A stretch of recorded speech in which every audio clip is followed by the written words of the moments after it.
Now, what do you think is the biggest wish of those living in condos? Ano sa tingin nyo?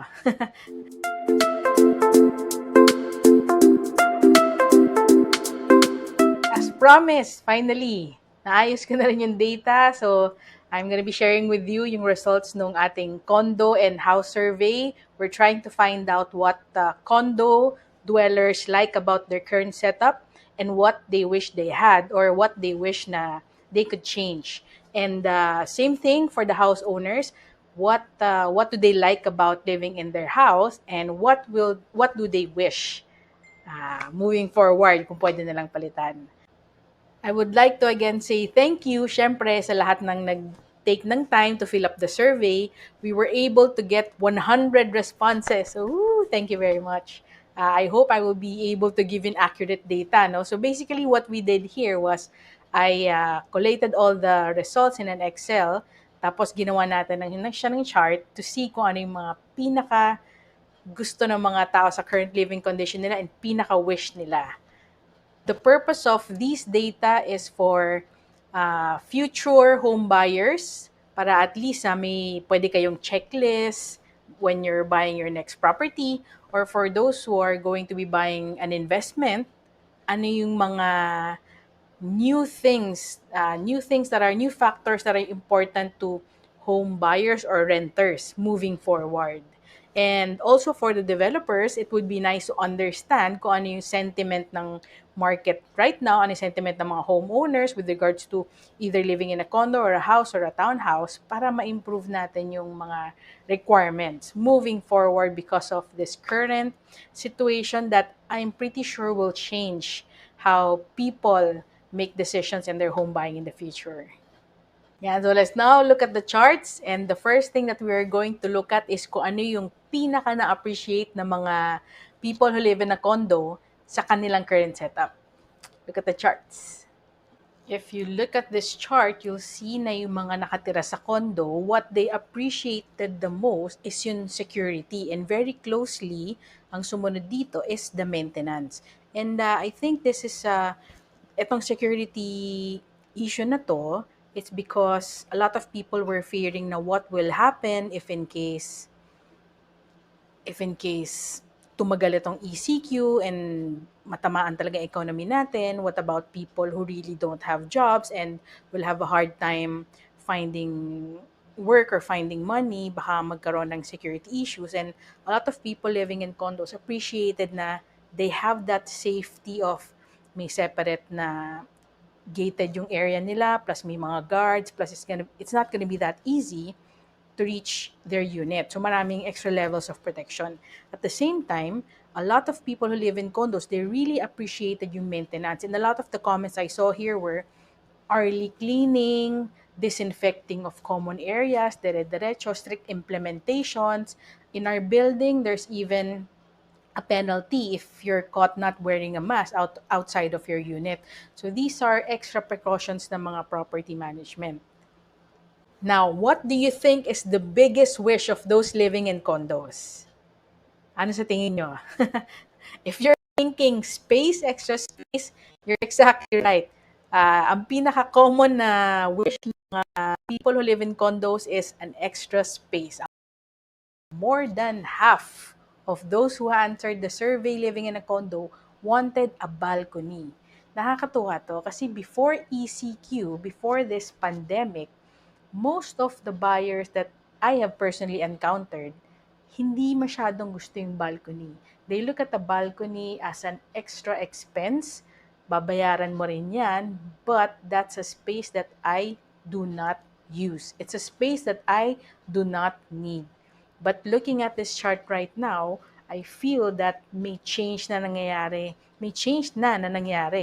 sa mga condo dwellers, which is I think a balcony will really give me that illusion of at least being able to go outside, an extra space, fresher air. Kasi sayang iba ang hangin din with the elevation, but pag di mo na ma-maximize yung hangin, sayang.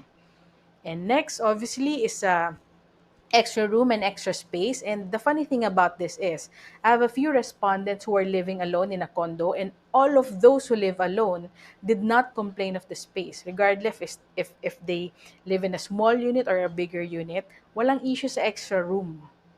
So, I think yung mga naghahanap ng extra room, mga kailangan lang ng mga quiet time at me time away from everybody else.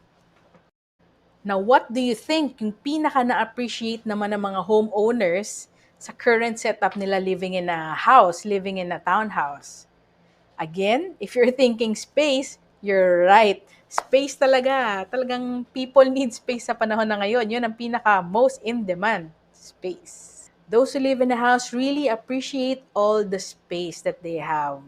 Na-appreciate nila that they have space to walk around, space to at least stretch their legs, exercise a little bit kahit walang home gym. A lot of people also appreciated that they have a garden. They had this garden, whether small or big, at least meron silang area where they can appreciate some greeneries and at the same time, makapag-plant ng konting vegetables and herbs. Tuwa rin, a lot of people pointed out that they appreciated that they at least have a driveway or a yard and or a garage aside from having a balcony also.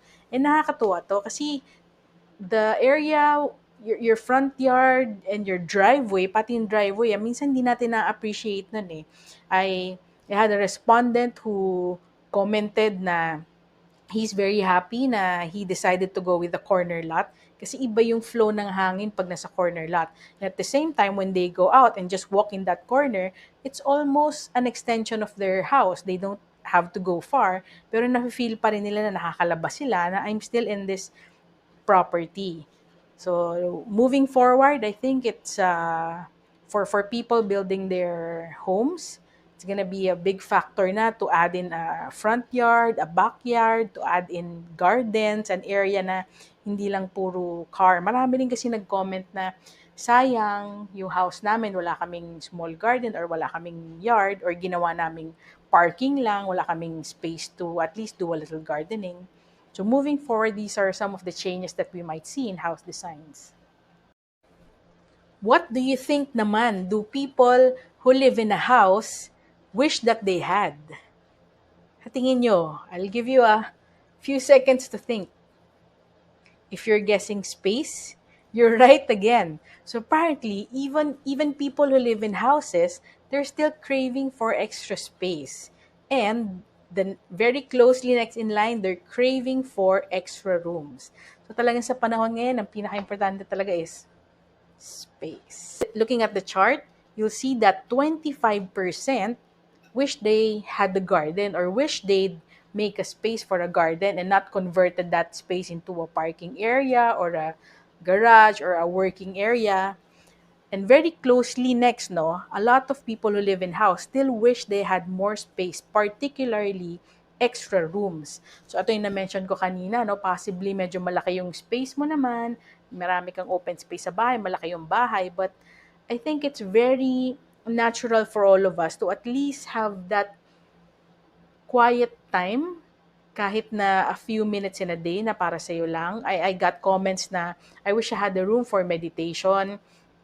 Of course, marami nag-comment na I wish we had extra rooms where I can convert it into a study area or my homeschooling area for kids. Marami rin nag-comment ngayon na I wish I had a home office na hindi talaga siya big requirement before, but now people are appreciating extra rooms that they can convert into an office space para nahihiwalay naman yung working area from the home area. I also had a few respondents who pointed out that they wish they had added security. May nagsabi na, I wish I was in a gated village. I wish I added gate to my house.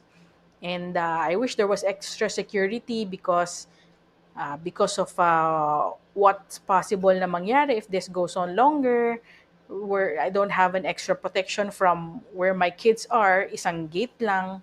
So I think moving forward, people will appreciate the gated subdivisions, kahit yung mga townhouses na at least may extra security up front. It's gonna be a added peace of mind. There, I hope you enjoy this video. I hope you enjoy the data that I showed you. And take care, everybody, and God bless.